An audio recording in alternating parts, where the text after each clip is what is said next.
On November 6, 1989, Ontario Hydro and Spruce Falls Power and Paper Company Limited reached an agreement that will see Ontario Hydro purchase the Smoky Falls Generating Station and associated transmission lines. The station is located about 80 kilometers north of Kapuskasing on the Matagami River. The transfer is expected to take place within the next few years, contingent upon the provincial government's environmental approval of Ontario Hydro's redevelopment and transmission upgrade plans for the overall Matagami area. As part of the environmental assessment studies, the Ontario Ministry of Culture and Communications has requested that Ontario Hydro undertake a Heritage Resources Impact Assessment to document historical and archaeological sites in the Matagami River study area. Part of this work involves the production of an historical documentary video, which presents not only the story of the buildings and powerhouse at Smoky Falls Generating Station, but also the stories and feelings of the many people who have worked there over the past 62 years. Long before the Smoky Falls Dam was built, beginning some 7,000 years ago, the Matagami River was the home of the native peoples who traveled the waterway and no doubt portaged around what are now the 4 generating stations on this portion of the Matagami River. After the arrival of the Hudson's Bay Company some 330 years ago, the river was used for the fur trade. This was followed by an era of intense prospecting for industrial minerals, which lasted from 1900 to 1930, as Rip Ballantyne, one of the first residents of Smoky Falls, explains. The Matagami is a main waterway coming out of northern Ontario into James Bay, and the natives from the area around Moosonee and Moose Factory used it as a travel route. It wasn't easy at times. The best time to travel, of course, was in the spring when the flood was on, because then everything north of Smoky Falls and the Long Rapids was flooded out, and it was an easy river to navigate. But once they hit the Long Rapids, they had a 7-mile portage to get past Smoky. And this portage was primarily on the east side of the river, because the bank there was more homogeneous. They could, once they got out of the water at where Kipling Generating Station is now located, they could work their way up the east bank of the Matagami without any real difficulty. The west bank was much more cut up with rough, steep areas. And they used that for many, many years. And before the powerhouse itself was completed, the people were in north of Smoky exploring for mineral deposits, and they didn't find anything in the way of gold or stuff like that, but they did find large deposits of china clay and silica sand, and these were worked on for several years. Some of the development got to the point where sand and clay was transported up as far as Smoky Falls, and in particular, the one on the west side of the river, just north of where the Kipling Generating Station is located, built a processing plant at Smoky and sent china clay to Hamilton for lining the open hearth furnaces. They found out after they got it down there that the clay was fine, but people were bringing in china clay as ballast from Great Britain and landing it in Hamilton cheaper than they could transport it from Smoky Falls to Hamilton. And that ended that project. The name Smoky Falls was derived from the mist which continuously formed on the falls, as shown in this 1919 photograph of the original falls prior to construction of the hydro dam. These falls were some 37 meters high. To find out about the beginnings of the story of Smoky Falls, we asked Mr. Ballantyne about the early construction at Smoky Falls. We are fortunate that some early silent film from the 1928 construction period is available. the agreement was finalized between Kimberly-Clark and New York Times, and the construction started with two major construction sites. One in Kapuskasing for the mill proper, and the other at Smoky Falls for the dam and powerhouse.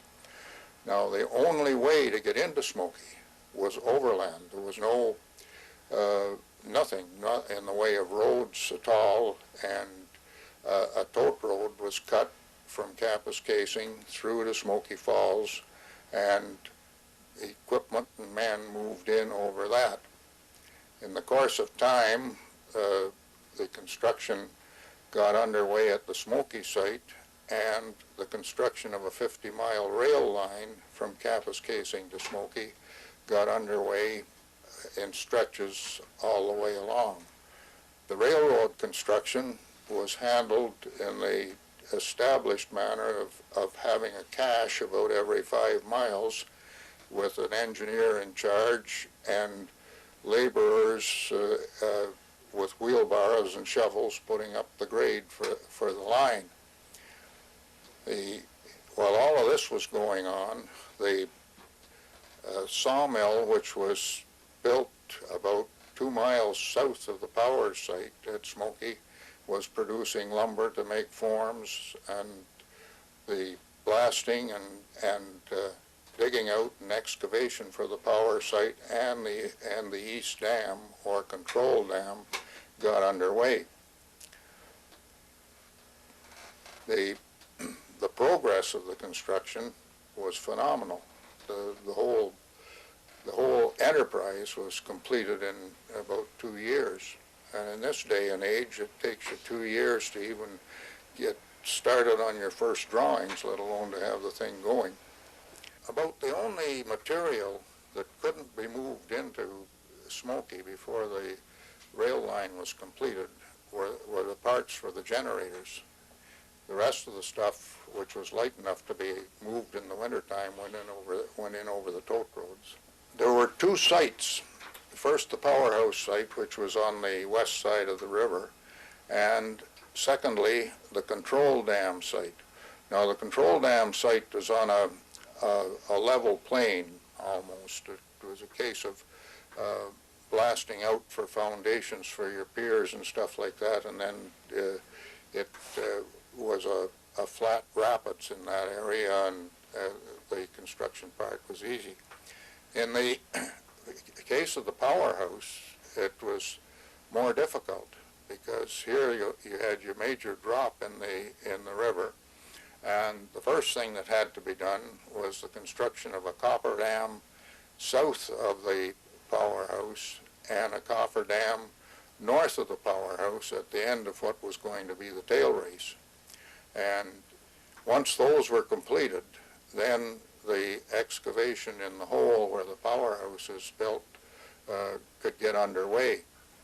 There was no such thing as heavy drilling machinery such as we know today. All of the drilling and blasting was hand labor. The small jackhammers and drilling and then blasting and then mucking it out with by hand, and skip hoists, which brought the stuff up either to the elevation of the top of the dam, or where the dam would be, or by tramways where the loose rubble was loaded into dump cars and pushed by dinkies along rails and dumped over the side, very similar to the way they get rid of slag at Sudbury at the mines. And as the bed of slag filled up, well, they just lifted the rail lines another 3 or 4 feet and continued dumping. It was predominantly a hand labor operation all the way through. The pictures that you see of the construction, the people working are just about as thick as ants in the various places, and surprising as it may seem, the right-of-way for the railroad, all the grade was put up with wheelbarrows and shovels. As mentioned by Mr. Ballantyne, the story of Smoky Falls Generating Station dates back to June 14, 1923, when the Spruce Falls Company Limited acquired the water power reserve for the Smoky Falls site. The purpose of this acquisition was to obtain a source of hydropower in order to expand the Kapuskasing mill to meet the needs of the New York Times and the Kimberly-Clark Company. In a new timber concession awarded during September 1925, the Spruce Falls Company Limited secured a vast new timber area, and by a subsequent agreement with the Government of Ontario dated January 5, 1926, agreed to build a huge new mill in Kapuskasing to employ 700 men making paper and another 3,500 men cutting trees in the woods. Part of this agreement also committed the company to build a generating plant at Smoky Falls and an 80-kilometer railway and transmission line between Kapuskasing and Smoky Falls. In 1926, Kimberly-Clark and the New York Times Company incorporated the Spruce Falls Power and Paper Company Limited. On the 14th day of May 1926, the Spruce Falls Power and Paper Company gave a contract to Morrow and Beattie Limited of Peterborough, Ontario, to build a railway and transmission line from Kapuskasing to Smoky Falls and to construct a hydroelectric power development at the falls.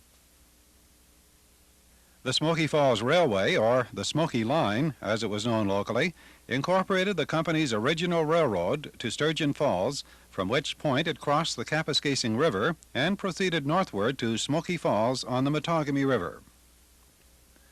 While the line was built primarily to supply the power development, it also was located and constructed as a trunk line for logging operations from which spurs would branch out to tap the northern timber holdings.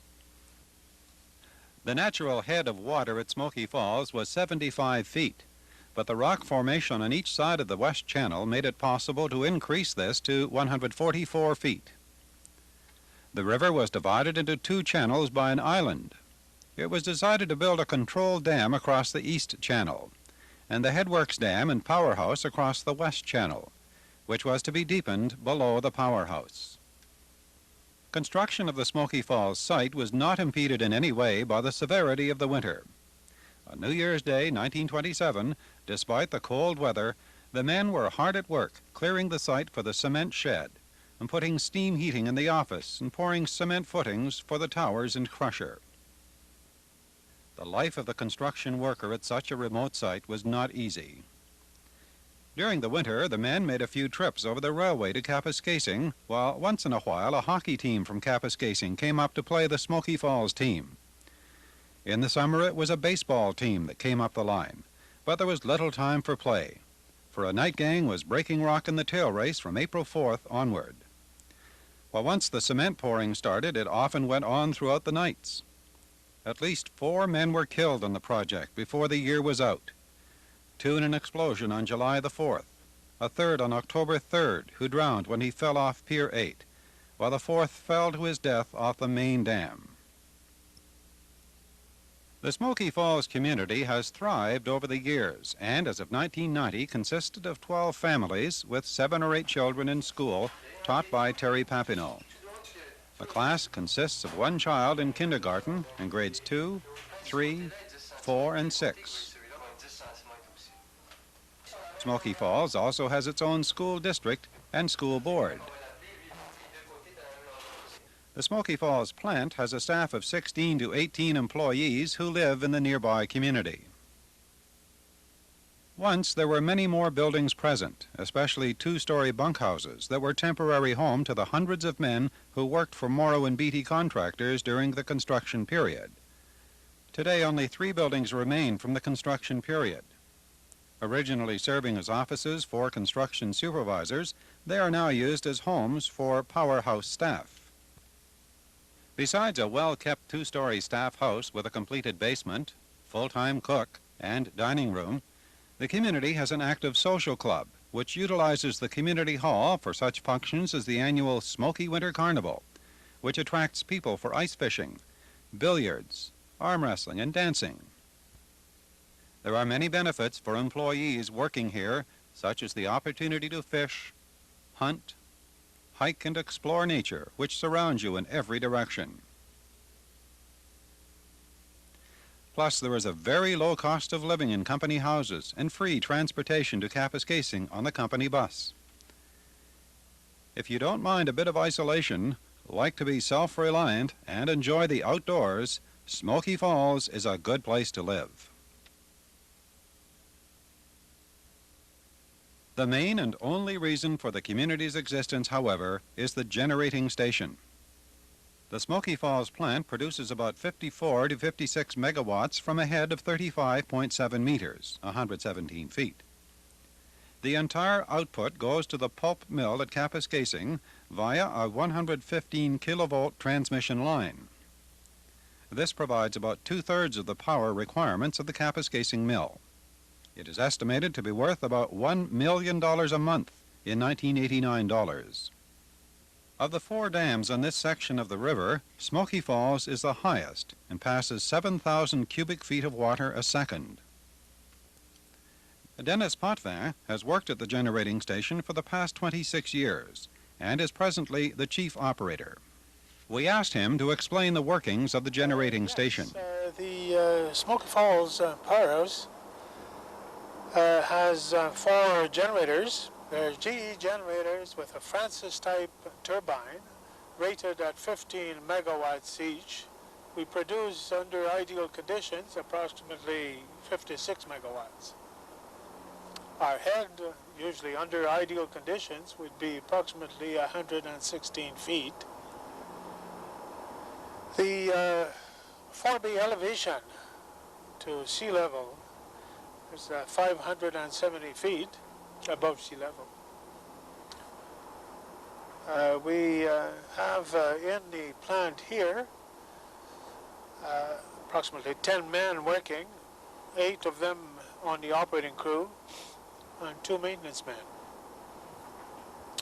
Of course, it runs 24 hours a day, so to supply the part of the power required at the mill at Kapuskasing. Each individual generator produces approximately 14 megawatts. Through the plant, the 4 generators were using a total of 7,000 cubic feet of water per second. That's at full operation. Each of the generators have its own intake, its own penstock, and that's where, of course, we get into the butterfly valve, which is the valve that can cut the water completely off, or shut the power completely off, the runners. These butterfly valves are situated in between the penstock and the scroll case. They're 14 feet in diameter, and they have to withstand approximately 40 pounds per square inch of pressure. When the water goes, of course, through the butterfly valve, when the butterfly valve is in the open position, the water gets next to the wicket gates. The wicket gates are forming a circle around the runner. Those wicket gates are activated by 2 hydraulic cylinders, which is controlled by a governor, and they will open and close so as to supply the right amount of water needed to turn the generator and keep it turning at 163.5 turns per minute. This will give us 60 cycle, and depending, of course, on what kind of a load we have,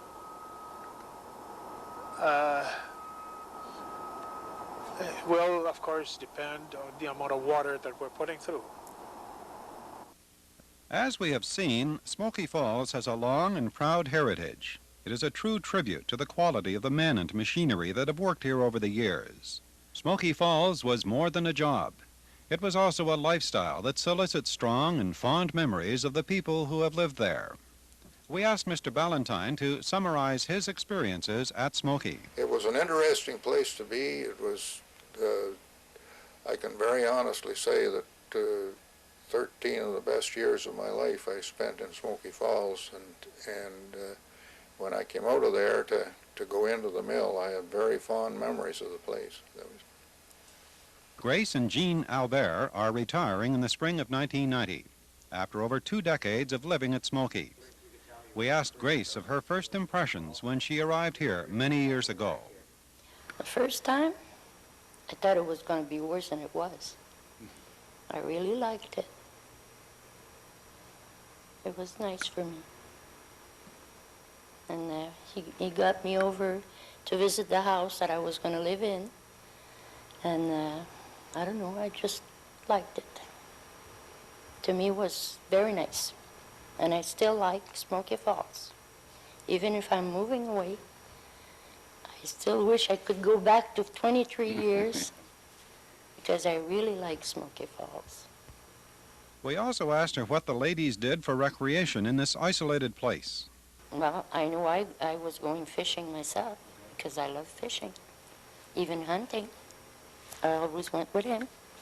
If the wife doesn't like hunting or Fishing or something like that, well, the time would be pretty long for her. But even one year there, I just took the canoe and we went down the river to Moose River Crossing. Well, about 3 days. So down the river, it was fun. Lots of fun. But it was nice that time. Oh yeah, oh yeah. Even too hot that day. And for my pastime, well, I knit, I crochet, I got all kinds of hobbies that I love doing. Finally, no one can better summarize the community of Smoky Falls better than Dennis Potvin, who gave us this final impression. When I came here in 1964, to be precise, the 20th of July 1964, I was coming here to work for approximately 6 months. I've been here since then. But what I found is a real paradise. Smoky Falls was at the time just about the same as it is now, except for a few minor changes. The only access to Smoky Falls was by railroad. Of course, it was very quiet. The fishing was good, the hunting was good, and I loved it. That 6 months lasted pretty near 26 years now, and I still like it.